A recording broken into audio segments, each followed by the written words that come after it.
Bismillahirrahmanirrahim.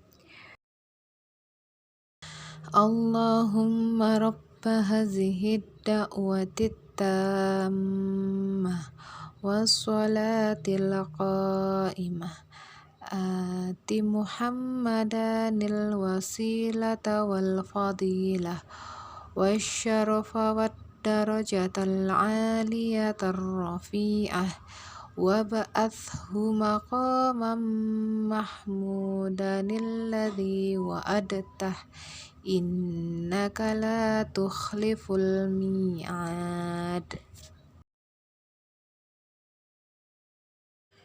Ya Allah, Tuhan pemilik panggilan yang sempurna ini dan salat yang didirikan, karuniailah Nabi Muhammad tempat yang luhur, kelebihan, kemuliaan, dan derajat yang tinggi.